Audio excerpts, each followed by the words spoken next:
જય સ્વામિનારાયણ. જય સ્વામિનારાયણ. હું હાલે તબિયત પાણી? બસ હાઈ ક્લાસ. હા એ ક્લાસ ને કેમ છે? શું કરે? હવ ડાયરો હેતલ ને માસી ને મારી બેન ને મામી. હાલે લે. તમે આ મગાવો એટલે અમારે આવવું તો પડે દેવા. આવું જ પડે ને, એમાં થોડું હાલે છે. બધાય નવી બધાને ભાવે છે બહુ. ભાવે છે ને. હા નવી બવણીમાં તો લેવા. ઓલાની એટલે બોલે છે. આ બવણીયું ખૂટ્યું એટલે લેવી હતી ને પડી સૌ. તોય હું હારું આવતું હોય તો ભાવે, નકર હું ભાવે. હા જોવો જી. આ બવણીયું ખૂટ્યું ને એટલે નવી બવણી લેવી પડી સૌ.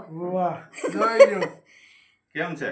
સરસ હો, મસ્ત મજાનું ઓર્ગેનિક ગાયનું ઘી, દેશી વાહ, દેશી દેશી ગાયનું ઘી દેવા આવ્યા છે. ગીર ગાય. ગીર ગાયનું ઘી. પણ ઘી તમે ઓણ ઉપાડ્યું બહુ હો. બહુ લાડવા ખાધા. હવે આ ક્યાં મોકલવું છે? આ હજી અમદાવાદ મોકલવાનું છે. મોનિકાની ન્યા અમદાવાદ. હા, લે. હા વાત છે. તો મોનાને કેનેડા લઈ જવું છે. હજી તો કેનેડા જવાનું વાર છે, પણ એને ન્યા મળ્યું છે. હા.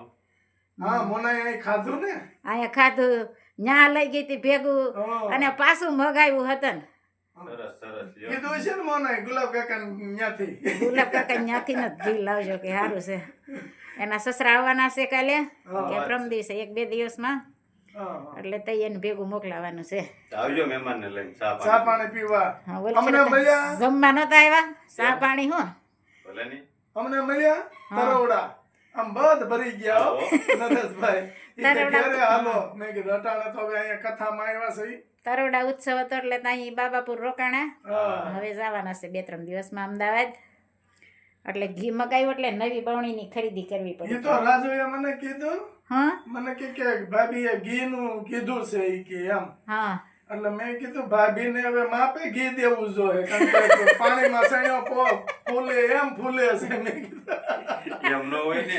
હા નકરું પછી એટલું બધું ન વધે ને. તો વાંધો નહીં. બસ કામકાજ ય હોય ને, હા. કામકાજ હોય. પછી આ 3 જણાનું ઘી ગવણ તો ખાધું. હા આજે ઓણ તો લાડવા ઉપર લાડવા. લાડવા ઉપર લાડવા છે. એમાં પાછા ભાભી આપણે અહીંયા હતું ને ઢેફલા મોકલ્યા. આગળ ખવડાવવાના જ છે, તમને જો બનાવ્યા જ છે. જો ભાભી ફ્રીજ બર્થડે માં અરુણભાઈ ફ્રીજ લઈ દીધું હતું, એ તો બધાને ખ્યાલ જ છે. હા એ તો ખ્યાલ જ છે. હા. કેમ છે? રેડી છે ને? શેકી નાખી છે, આળી માળી શેકવાની અને ફોફા કાઢી નાખવાના, અને ગોળ તૈયાર કર્યો છે, અને થોડુંક ઘી ઉમેરવાનું, અને પછી ગોળ નાખવાનો. ઘી ગરમ થઈ જાય એટલે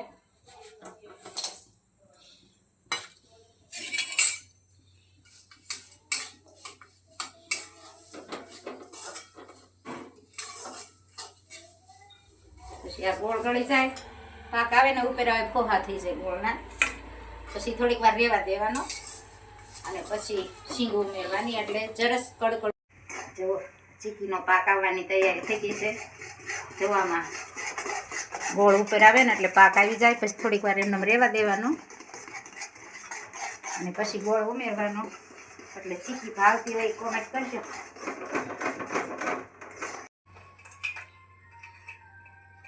સરસ મજાની ચીક્કી તૈયાર થઈ ગઈ છે. ભાવતી હોય ભાઈ કોમેન્ટ કરજો. કોમેન્ટ તો બધાની સારી સારી આવે છે, તો બધાને ખૂબ ખૂબ આભાર. બધાને જય સ્વામિનારાયણ, જય શ્રી કૃષ્ણ, જય જીનેન્દ્ર, જય સિયારામ, હર હર ભોલે મહાદેવ, ને જય જલારામ બાબા.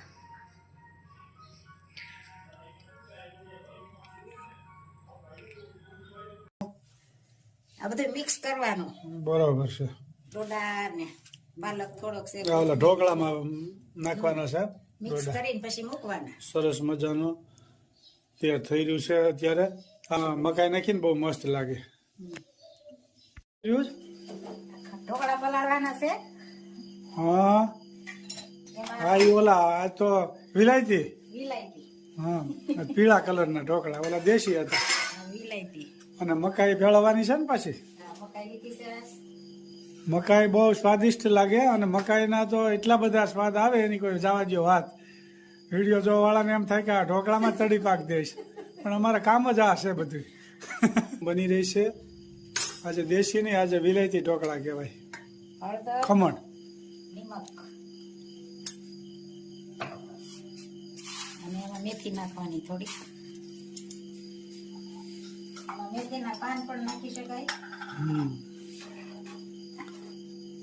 એમાં 3 ચાલિયા ચોખા ને 1 ચાલિયો ચણાની દાળ, એ રીતે દળવાનું. અને બરોબર. પલાળીને કરવા હોય ને તો એ રીતે પલાળવાનું. બરોબર. આપણે તો દળીને જ બનાવી છે. બહેનો ખાસ રેસીપી જોઈજો. આ બધું અમે આ રીતનું બનાવીએ છીએ. કઈ કઈ રીતનું ભેળવ્યું છે આમાં, પણ એટલો બધો સ્વાદ આવે એની વાત જવા દો આમ.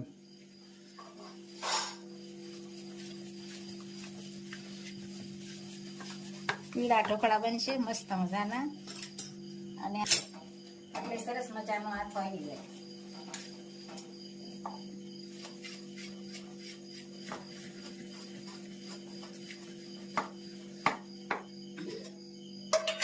આમાં પાણી, ગરમ પાણી અને છાશ નાખવાની.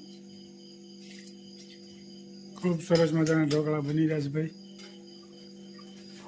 ભોજન ઢોકળા ભાવતા હોય એ કેમ કરશો. હમણાં તે અમારે ઢોકળા ઉપર જ હાલે છે.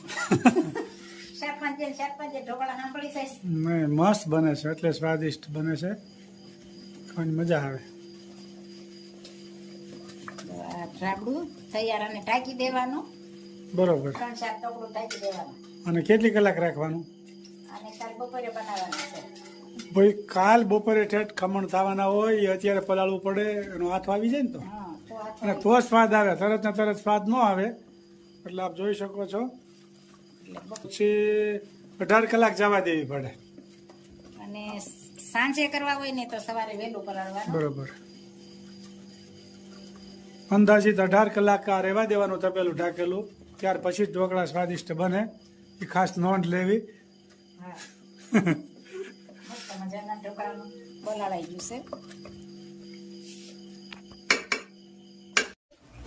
ખમણની રેસીપી છે આ. સરસ મજાના ખમણ બની જશે ભાઈ. મિક્સ કરવાનું. આ સાજીના ફૂલ અને લીંબુનો રસ અને આ મકાઈ, ધાણા અને મેથી અને પાલક. ઘણી વસ્તુ ભેળવીશ. એકદમ સ્વાદિષ્ટ ભાઈ ખમણ બની રહ્યા છે. બેનો બધી કોમેન્ટ કરજો. સરસ મજાની બહેનો કોમેન્ટ કરી રહ્યા છે. બધી બહેનોનો ખૂબ ખૂબ આભાર. મિક્સ સરસ કરવાનું. મજાનું બની રહ્યું છે. અને ખમણે પણ ખમણ ને ઢોકળામાંથી તમને મજા આવે છે ખાવાની. મસ્ત મજાના પીળા ખમણ.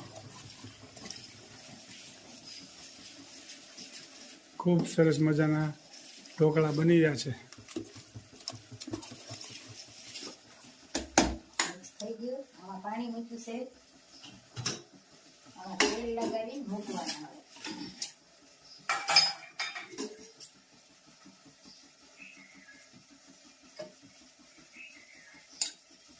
સરસ મજાના ખમણ બનશે. ભાવતા હોય તો કોમેન્ટ કરજો. હમણાં તો અમારે ઝાઝા ખમણ જ થાય. 4-5 દિન, 2-3 દિન. હા, આવું બધું લીલોતરી હોય એટલે સારા લાગે.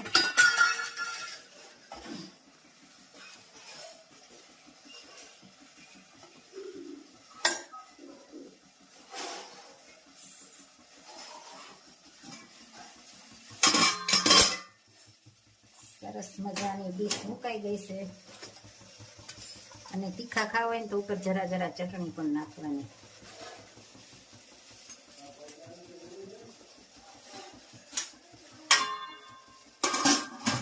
સરસ મજાના ખમણ હવે થોડી જ વારમાં તૈયાર થઈ જાય. મસ્ત મજાનું ખમણ અને રગડો પણ તૈયાર. ખૂબ સરસ મજાના ખમણ બની રહ્યા છે. બધા કોમેન્ટ સારી સારી કરી રહ્યા છે. તો બધાનો ખૂબ ખૂબ આભાર. બધાને જય સ્વામિનારાયણ, જય શ્રી કૃષ્ણ, જય જિનેન્દ્ર ને જય સિયારામ ને હર હર ભોલે મહાદેવ.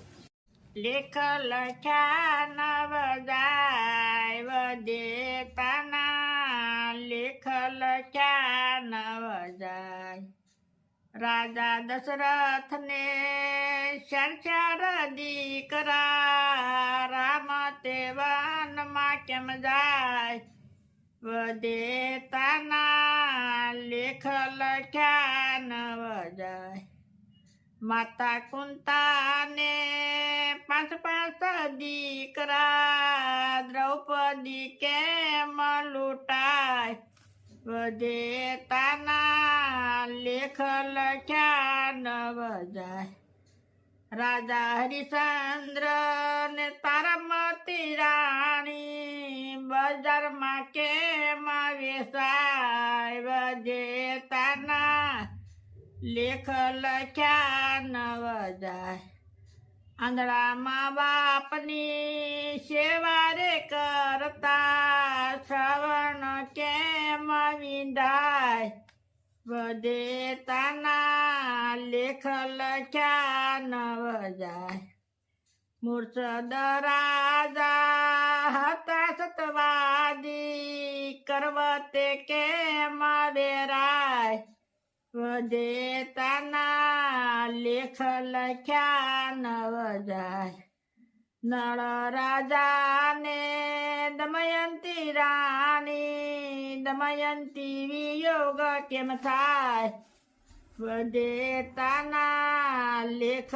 લખ્યા નવ જાય જલારામ બાપાને વીરબાઈ માતા સાધુ બેડા કેમ જાય વધે તાના લેખ લખ્યા નવ જાય નરસિંહ મહેતાના સ્વામી સમળ્યા જેલમાં કેમ પુરાય વધે તાના લેખ લખ્યા નવ જાય જય સ્વામી ખૂબ સરસ મજાનું કીર્તન ગાયું કે વિધાતાના જે લેખ લખ્યા હોય ને એ જાય નહીં ક્યાંય એ વિધાતાના લેખ લખ્યા હોય એમ જ થાય પછી ભલે ખુદા ભગવાન કેમ નથી એક એક કડી જીવનમાં ઉતારવા જેવી છે ખૂબ સરસ મજાનું કીર્તન ગાયું મારા ભાઈએ જય સ્વામિનારાયણ જય સ્વામી